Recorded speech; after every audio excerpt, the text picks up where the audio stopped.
Hey, what's going on, everybody? Welcome. Today I'm going to be starting a new series called The Foundations of Mindfulness. And the general theme is just placing mindfulness in its larger context of Buddhist practices and teachings. And so each week I'll be offering a talk and a guided meditation. They'll be released together. And then I'll also release the guided meditation separately so that it can be used throughout your week, kind of if you wanted to use it for a daily practice. And there'll be a different theme or a reflection that you can also, just something to work with each week. So for this week one, I wanted to focus on something very simple. And before we even go deep, let's talk about what mindfulness actually is. And the best way to tune into that is to actually practice it. So we're going to start with a guided meditation, just a really simple, basic mindfulness meditation. So wherever you're sitting right now, just finding yourself in upright posture, something that's relaxed and something that's comfortable for you. And if you're not able to be upright, just finding whatever is supportive for you to be present for the next few minutes. And before we get started, just setting the intention for the next 15 minutes to set aside all of the to-do mind, having to be anybody, having to go anywhere, and that we're going to simply tune into whatever's coming up here in the present moment. If it feels comfortable, you can close your eyes, or you can just rest your gaze softly in front of you. And I'm going to begin by ringing the bell. And I want you to just tune into your own awareness, this receptive but attentive quality of the mind as you listen to all three rings of the bell.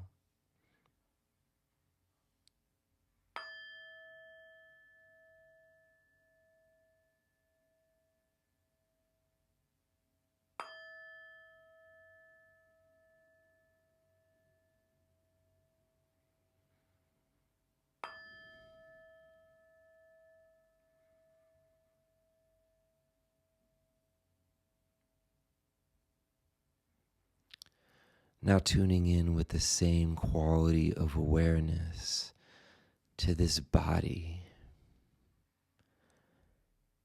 What is it like to almost listen to the sensations of this body and the breath?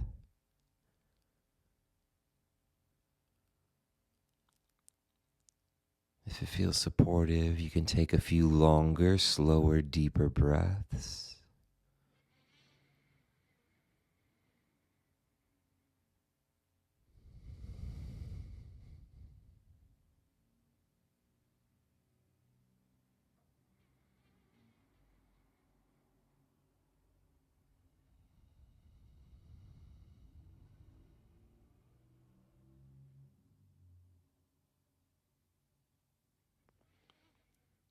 Allowing the belly to fully exhale on each exhalation, not straining.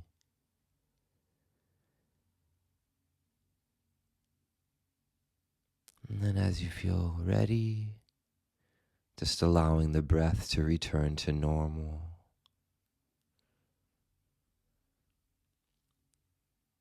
Just allowing the body to breathe all on its own. And beginning to soften with each exhalation any unnecessary tension that the body might be holding. Relaxing the muscles of the forehead,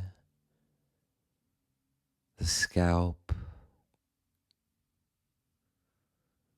the thinking mind. Relaxing the jaw.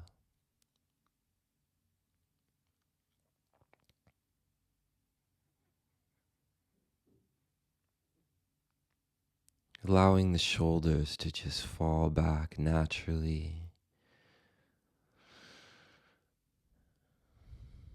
Noticing any tension maybe in the neck or the upper back.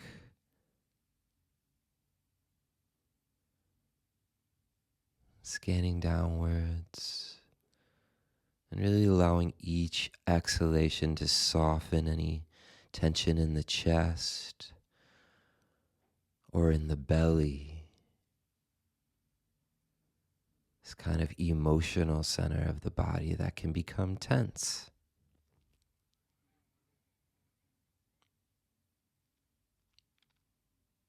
Allowing the arms to just fall naturally on the lap or wherever they are.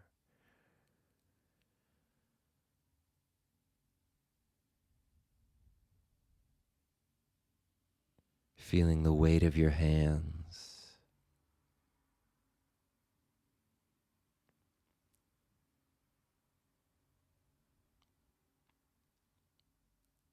Feeling the contact points with your cushion or your chair.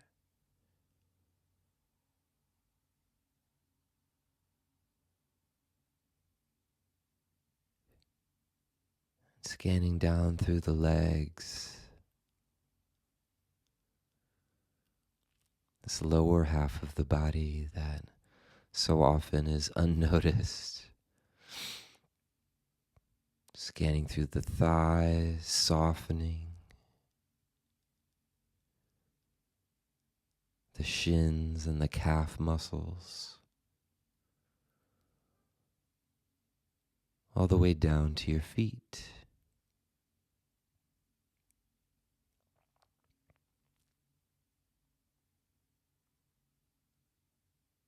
Noticing that this whole time this body has continued to breathe all on its own.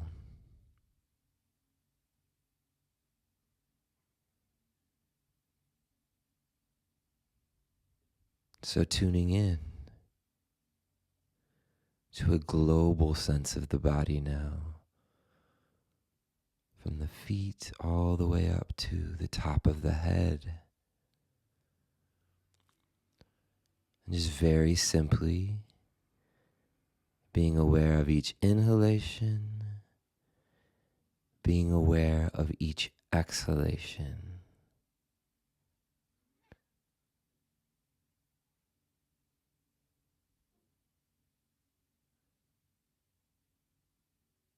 This awareness knows how to be aware. We just return to it. And we use the body and the breath as an anchor for our attention.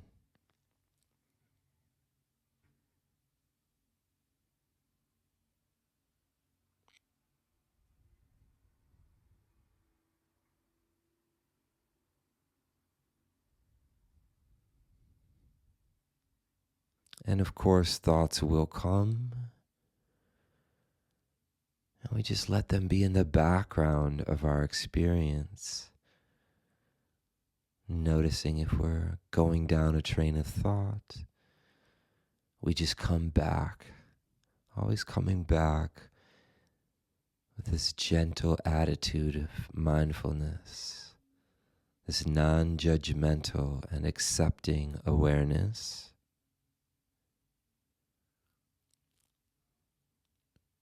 We can always return and remember.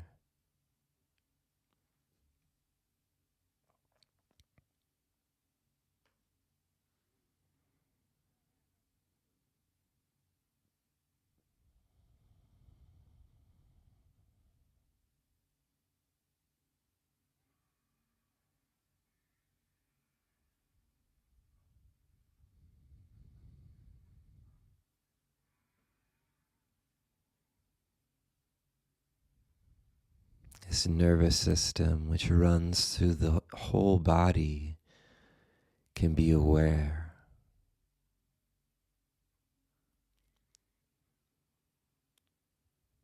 So in mindfulness practice, we're really tuning into an awareness which is not just from the brain, but is immersed in the body. Being aware from the body.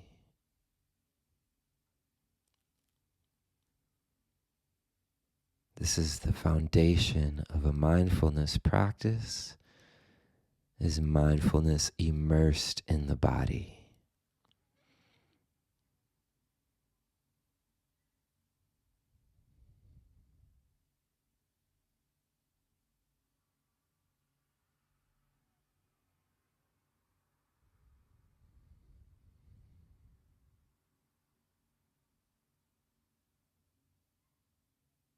Being curious about the breath,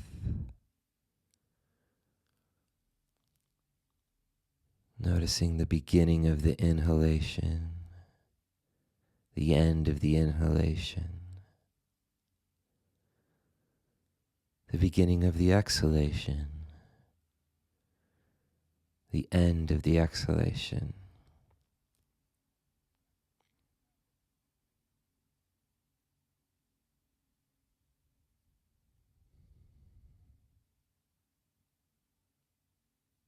Centering the mind, giving it a sense of stability and presence through this process of breathing.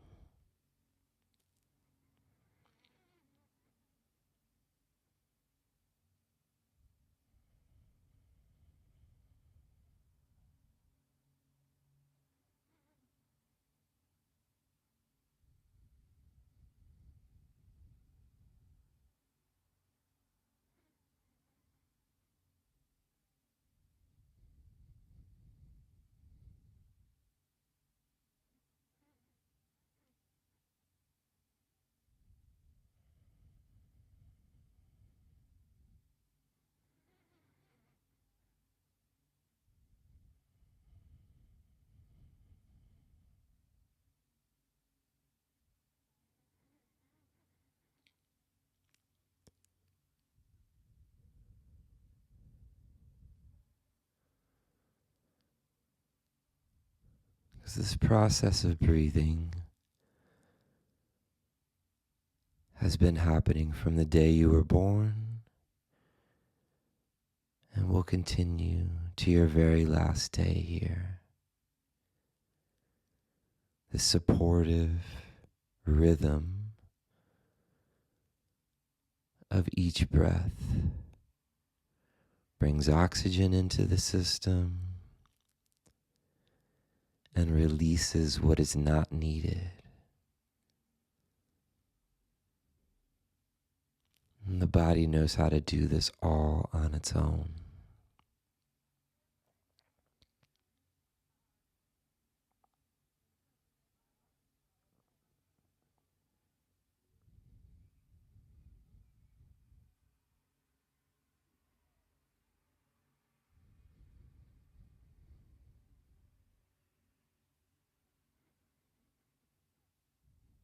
And for these last few minutes here, I just want to encourage you to actually turn towards this thinking mind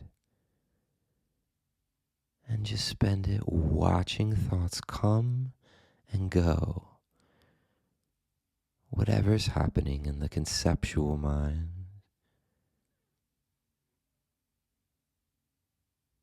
just kind of watching, almost like you'd be gazing out over a pasture of cows walking. Just watching your thoughts.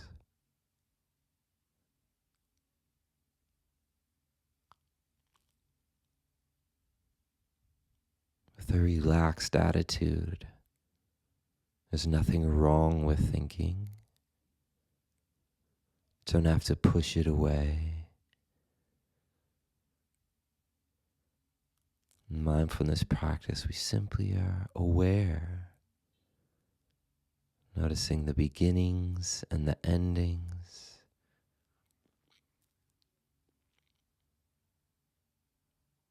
Not worried about the content of the thoughts, but just turning towards the process of them.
So, welcome back. Just reorienting yourself to your surroundings, opening your eyes as you're ready. And today I'm just going to share a little bit about what mindfulness is, as I said earlier. There's so many trades and things we can pick up in this life. Carpenters learn to work with wood. Artists learn to work with ceramic or paint. And in a mindfulness practice, what we're really cultivating is this quality of awareness, this open, receptive, and attentive quality of the mind. And this has many benefits, which I'll get into later.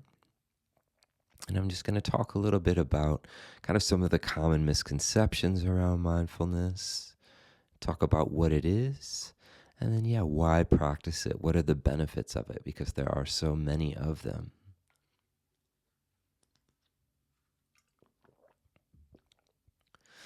So to begin, I'm going to talk about what mindfulness isn't. And the first thing, which I kind of hinted at in this meditation, is that mindfulness doesn't mean getting rid of thoughts. I think a lot of people who I talk to and say, hey, I'm leading a meditation group or I'm leading some practice, they often have a resistance because people are like, I have tried to sit down and do that, and all my mind does is just thinks and it goes. But that's okay. That's what the mind does. That's why that is the purpose of the conceptual mind, is to think thoughts. So there's no judgment around that. And really what we're tuning into is actually the awareness which holds the thoughts. Those thoughts come through in awareness and then they pass. So in mindfulness practice, we're not trying to get rid of thoughts. We're simply just being aware. And it's every time that we're aware that there's a thought coming through, the mind is not caught up in it. It's not going down the train of whatever, maybe a pattern of rumination. It's staying in the present. Second thing is that mindfulness, it's not just about being calm and peaceful. I think this is often through a lot of the marketing around mindfulness, is that it's just, you're going to sit down and you're going to feel calm and it's going to be great and you're going to look like this. But mindfulness is actually not just about being calm and peaceful. And of course, there can be some of that, and that feels good. There's nothing wrong with that. And it actually is a part of kind of some of the meditative concentration that we'll get into later in this series. There does some peace and some calm will arise. But that doesn't mean that if you're feeling sad or upset or agitated, that you can't practice mindfulness. So actually great opportunities for practice, to be aware, to sit with, to be with the difficult parts of life. And through an attitude of kind of a non-judgmental of whatever's coming up, the mind and the heart do tend to become more calm and peaceful because they're not wrestling so much with whatever's coming up in the heart, in the mind. This is also not a numbing technique or a means of escaping from reality. I've spent a lot of time on meditation retreats over the last 6 years, and people are often just like, oh, that sounds really nice, just kind of getting away from everything, almost like it's like I'm going on a spa trip or something like that. And my experience is quite different from that. Sitting, being aware of what's happening in your mind and your emotional world with no distraction for weeks on end. It's not an escape from reality. In fact, it's really a direct tuning in, dropping into what's really happening, particularly in our own worlds, our own mental worlds, our own emotional worlds, which we may not have time to drop into as much in a daily life. So our internal worlds are just as real as our jobs, our obligations, and our family concerns as well. And also, just another note is that mindfulness is not apart from our actions and our interactions with others in this life as well. And then finally, as I was just kind of hinting at, mindfulness is not something which is just done while we're sitting still. It's meant to be brought into daily life. There is mindfulness meditation, which we cultivate here, sitting in the seated posture or whatever is supportive for you. But it's also something that we bring into our relationships, to our difficulties, to the challenges, to the stress of our jobs. It's really meant to transform how we function in this world.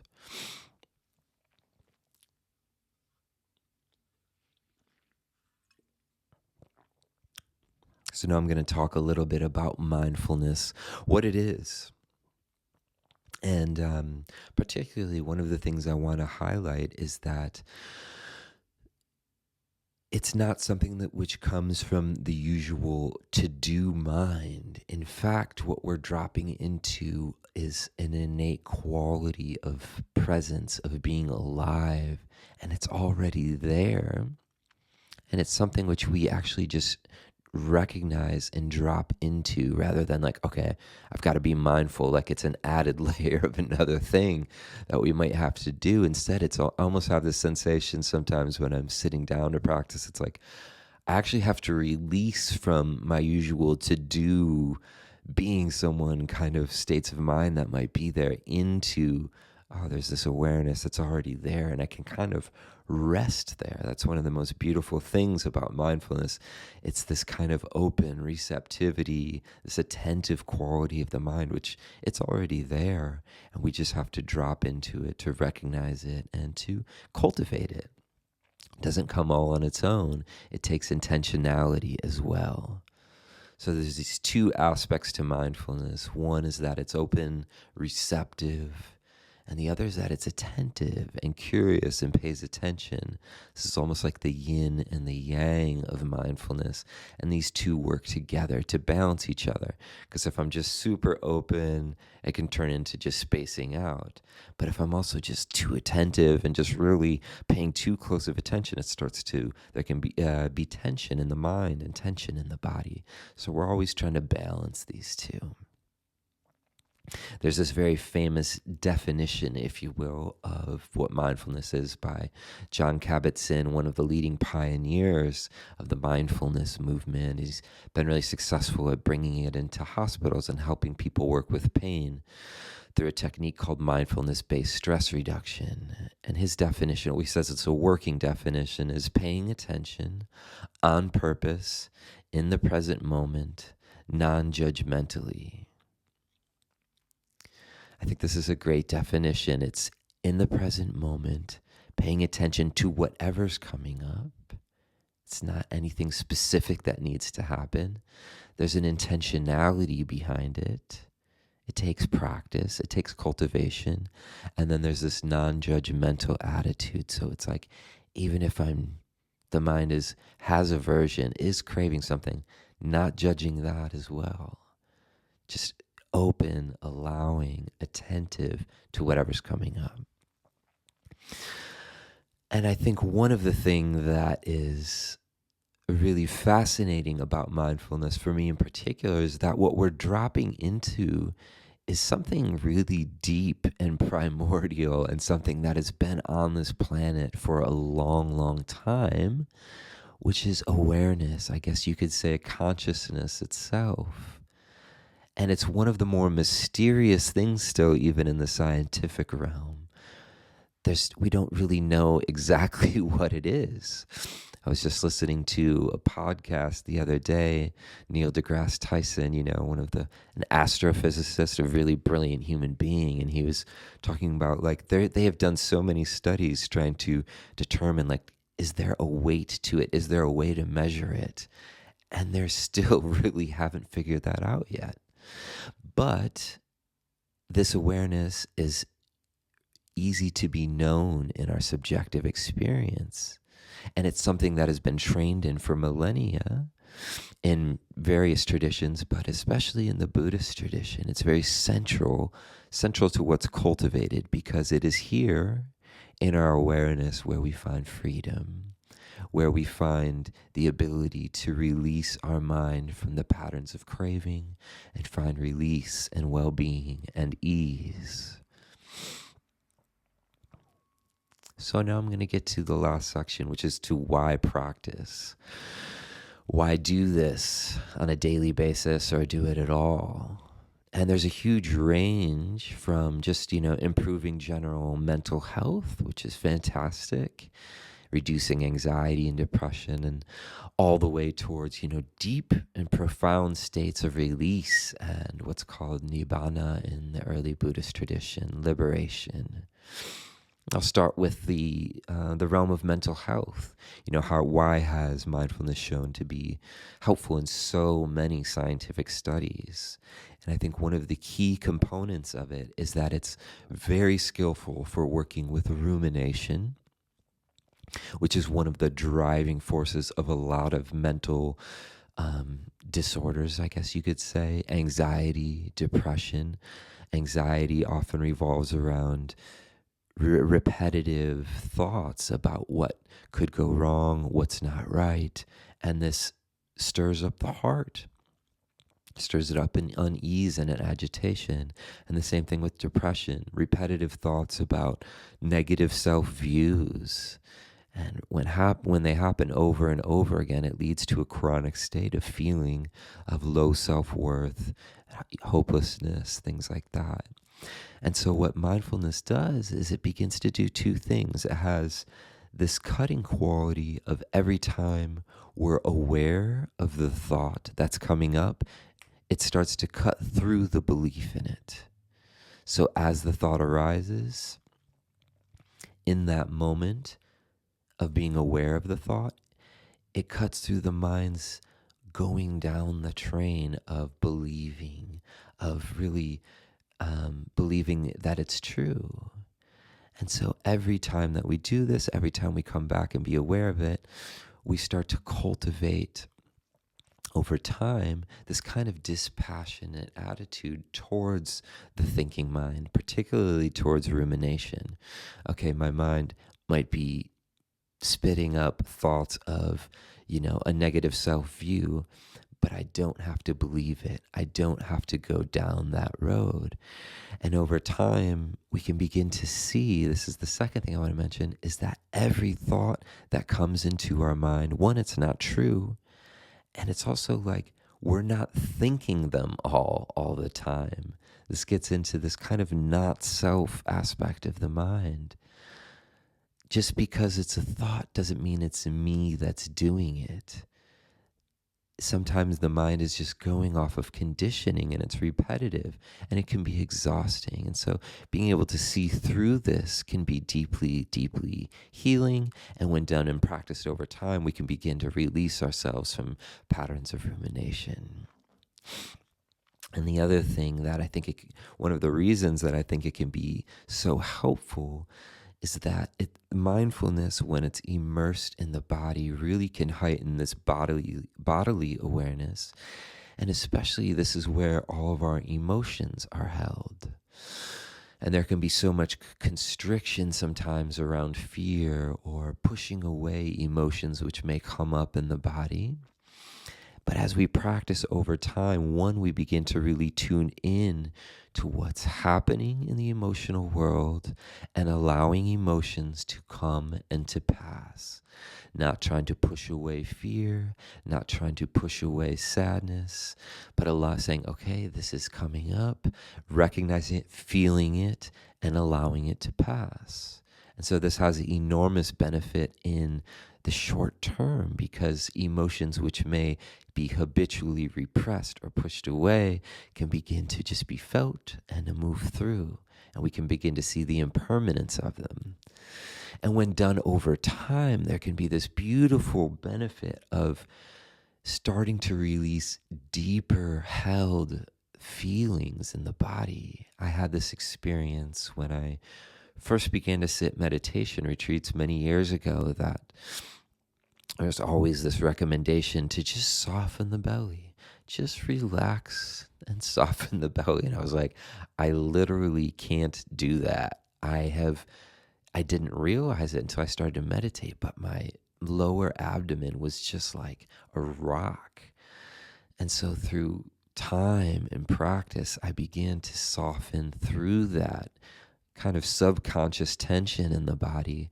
And as I did, I began to work through some of this fear and grief and pain that had kind of been held there. It's a really kind of a strange and mysterious process. But I think a lot of people who have done this over years can report a similar thing, that grief and anger or sadness or fear can begin to release from the system. And this really can have a dramatic shift on how we hold ourselves over time. Greater emotional freedom. And now the last thing I wanted to share of why I practice, and this is more for inspiration, but for me, people who have dedicated their entire lives for this. So mostly monastics, Buddhist monks or nuns, or just really long-term practitioners, there can be deep and dramatic shifts in the brain. There's a famous study that was done with Richie Davidson, who is a professor at University of Wisconsin, and Mingyur Rinpoche, who is a deeply practiced monk and a phenomenal teacher. And Mingyur Rinpoche has had, I think at this time, closer to 60,000 hours of meditation experience. But this study initially was done in 2002. And what they did is they took Mingyur Rinpoche and they put him in basically brain scan machines, EEG and fMRI machines, to really study what was happening in his brain when he was doing his meditation practices. And so you got a picture, he's strapped with things all over his head. He's laying down in a machine, but he's still able to do such a deeply practiced meditation practitioner that he can still do it.